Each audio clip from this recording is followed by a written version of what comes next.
अस्सलाम वालेकुम, मेरा नाम अरसलान खान है। अगर तो आप लोगों से मिलने-जुलने में हिचकिचाते हैं, अब बाहर जाने से, किसी गैदरिंग में बैठने से आपको ऐसे लगता है कि आप किसी कमरे में एंटर होंगे and people will start judging you. हर इंसान आपको जज कर रहा है। आप दिख कैसे रहे हो, आप बात कैसे कर रहे हो, आप बात करने से पहले पज़ल्ड हो जाते हो, या आप कोई बात कर देते हो फिर बैठ के घर आके सोचते रहते हो कि वेदर मैंने ये बात ठीक कही है या गलत कही। तो मॉडर्न डे के अंदर इसको सोशल एंजाइटी बोलते हैं।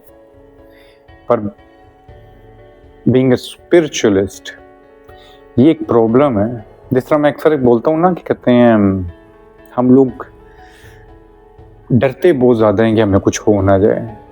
उसकी सबसे बड़ी वजह ये नहीं होती कि हमारा कोई डिपार्चर है या जिस तरह हमने मर जाना है। उसकी सबसे बड़ी वजह ये होती है कि हमने जितनी ज़्यादा जगह पे अपनी आइडेंटिटीज चीज़ों के साथ जोड़ ली होती है ना, हमें उस सब के खो जाने का डर लग रहा होता है। यहाँ पे भी जरा बात को समझिएगा, मैं इसको एक्सप्लेन करता हूँ। यहाँ पे भी मसला हमारी ईगो का है। एक ना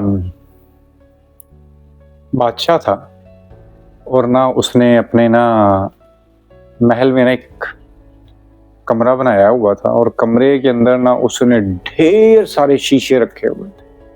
छत पे, दीवारों पे, इर्द गिर्द हर जगह पे ना शीशे ही शीशे थे। एक दिन क्या होता है कि उस कमरे के अंदर ना कोई कुत्ता चला जाता है। अब कुत्ता जब अंदर चला जाता है ना, उसको लगता है कि इस कमरे में तो ढेर सारे कुत्ते हैं, हालांकि उसकी अपनी परछाई होती है। हर जगह पे वो शीशे में वो खुद ही होता है। वो उनको देखता है तो वो भौंकना शुरू करता है। वो सारे उस पे भौंकना शुरू कर देते हैं, ऑब्वियस सी बात। फिर क्या होता है कि वो एक कुत्ते पे अपनी तरफ से अटैक करने जाता है, एक शीशे की तरफ या दीवार की तरफ, और वो जैसे ही उस पे अटैक करने जाता है, वो उसकी तरफ जाहिर है, वो शीशे का परछाई उसकी तरफ आती थी, उसको लगता था वो मेरे पे अटैक। खैर जैसे कैसे करके पूरी रात गुजर जाती। सुबह जब वो महल के वो जो लोग होते हैं, दरबान वगैरह, वो जाके जब देखते हैं उस कमरे को, तो अंदर वो कुत्ते की लाश पड़ी होती है। वो पूरी रात शीशों से टकरा टकरा के मर जाता है, लड़ लड़ के मर जाता है। हमारा भी यही मसला है। हम भी बेसिकली खुद से लड़ते जा रहे होते हैं। हमें लग रहा है कि हम हर इंसान में अपने आप को देख रहे हैं। मैं ठीक हूं, मैं लोगों की नजर में पूरा उतर पाऊंगा, मैं ठीक दिख रहा हूं, मैं ठीक बात कर रहा हूं। मैं सिर्फ ये जो सोशल एंजाइटी से गुजरते हैं, उनके अलावा भी लोगों से बात कर रहा हूं कि हम पूरी जिंदगी दूसरे के पैमानों में उतरने की जो कोशिश कर रहे होते हैं। कोई जरूरत नहीं है। आप डिग इन करोगे तो आपको पता चलेगा कि ये आपकी अपनी ही अना और ईगो है।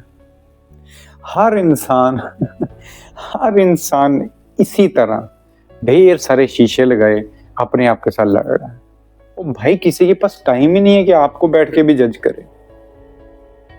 जिस गलती या मिस्टेक को आपको लगता है कि मैंने कोई बड़ा गलत काम कर दिया, लोगों को उसके बारे में सोचने का टाइम नहीं है भाई। मैं जो हूँ, क्या कहते हैं, मैं एक बड़ा सादा सा बंदा हूँ। मेरी सोच भी बड़ी सादी सी, ना मुझे पहनने ओढ़ने का कोई मुझे जानता है उसे पता है कोई खास शौक है, ना मेरा कभी वो हो रही होता है इन चीज़ों के। न जाने कितनी जगहों पे जब मैं वो एसीसी वगैरह भी करता था, वहाँ पे भी हमने किसी सेमिनार वगैरह पे चले जाना, मैंने ऐसे ही चले जाना। लोगों ने बड़े पेंट कोट शंट कोट पहने होते थे। आपको सबसे अच्छा मेरी शायद वाइफ बता दे कि मुझे नहीं पता चलता कि किस टाइम वो होता है ना कि कोई तैयार होके पूछे कि भाई साहब मैंने ये पहना, हार्डली नो, मुझे पता भी नहीं चल रहा होता कि किसने क्या पहना है। और लोग इतनी छोटी छोटी डिटेलिंग कर रहे होते हैं अपने फेस के ऊपर, अपने आंखों के ऊपर, हाथों के ऊपर। आई डोंट नो, होते होंगे लोग जो इस चीज को फॉर अ गॉसिप शायद डिस्कस करते होंगे, हाँ भाई उसने क्या पहना था, उसने ये किया। भाई मेरे जैसा बंदा मुझे तो पता नहीं होता कि किसने क्या कभी पहना है, कौन सी जूती पहनी थी, क्या पहना हो, मुझे अपना नहीं पता होता। तो मोस्टली दुनिया जो है वो अपनी ही जंग के अंदर इतनी फंसी पड़ी होती है, किसी के पास कोई टाइम नहीं कि बैठ के ये देखे कि आपने उस टाइम कोई बात ऐसी कर दी थी, वो पता नहीं वो ठीक थी या नहीं थी। ये हमारा ब्रेन है, हमारी ईगो है, जिसको ये अपने आप को पसंद करवाना है कि यार, और वो इतनी इंटेंस हो गई हुई है कि आप इतनी इतनी मिन्यूट चीज़ों को देखना शुरू कर देते हो, और उसके अंदर आप करते कुछ नहीं हो, सिर्फ ये करते हो कि आप अपने आप को एक कटहरे में जाके खड़ा कर देते हो जिसमें आपका कोई कसूर नहीं है, और अपने आप को बैठ के सजाएं दे रहे होते हो, क्योंकि मेरे नजदीक ये जेल है। हाँ, कुछ लोग हैं जो कि इंट्रोवर्ट होते हैं, ठीक है, उनकी कहानी बिल्कुल डिफरेंट है। मैं अपने आप को कह सकता हूँ मैं इंट्रोवर्ट, मुझे कहते हैं ज़्यादा पसंद, अगर मेरे से कोई पूछे, मुझे ज़्यादा पसंद अकेले रहना ही है। बट ये है कि आई डोंट माइंड, मेरे कई बड़े प्यारे दोस्त हैं, मेरी फैमिली में बड़े ऐसे लोग हैं जिनके साथ मुझे बात करना अच्छा लगता है। आई लव द कंपनी, जहाँ पे बैठ के कोई लोग पागलों वाली बातें कर रहे हो ना, कोई फिलोसफी पे बात हो रही हो, कोई हिस्ट्री पे बात हो रही हो, तो I love talking this. But ये कि उसकी निस्बत अगर मुझे ये कहा जाए कि अब मैंने अकेले कहीं पे बैठना है और बारिश हो रही है, उसको ऊंचे सोफा डाल के मैं बैठा रहूँ, हाँ, अगर कोई कहते हैं साथ कोई लेक्चर सुनने बैठ जाऊंगा, मुझे और मजा आना शुरू हो जाएगा। That's it, that's my life, मैं इसके में बड़ा राजी हूँ। पर मुझे कभी कोई प्रॉब्लम नहीं है कि मैंने किसी जगह पे जाना है। बट अगर आप शाय हो, अगर आप एंशियस हो इस मामले में कि मुझे दूसरे लोग कमतर ना समझ लें, मुझे दूसरे लोग जज करेंगे कि ये ऐसा है वैसा है, देन इसके लिए आपको छोटा सा यही काम करना है कि अपने ऊपर से फोकस हटाना है। आपने अपने दिमाग के अंदर बहुत ज्यादा घुस गए हो मेरा भाई, इतना घुसने की जरूरत नहीं है। आप रेदर अपना फोकस एनवायरनमेंट पे रखो या किसी दूसरे पे रखो। मैं अगेन कहते हैं, आप लोगों का अपने आप को हीरो बनाने की ज्यादा कोशिश कर रहा है, बट मैं सच बता रहा हूँ कि I love observing things, I love observing my self, I love observing other things, the things happening around me. मुझे बड़ा मजा आ रहा होता है, चाहे वो आप शायद लोगों को पागल करना लगे कि मैं कई दफा ऊबर सुबह सुबह जाता हूँ ना, तो कोई एक हमारे तो यहाँ पे वो बगले वगैरह भी आ जाते हैं, पीछे फसलें वगैरह हैं थोड़ी सी आगे करके, तो वहां से ना उड़ के आ जाते होते हैं। हुद भी आती है, अरे इस तरह की काफी ना परिंदे हैं, तो मैं उनको बैठ के देखता रहता हूँ।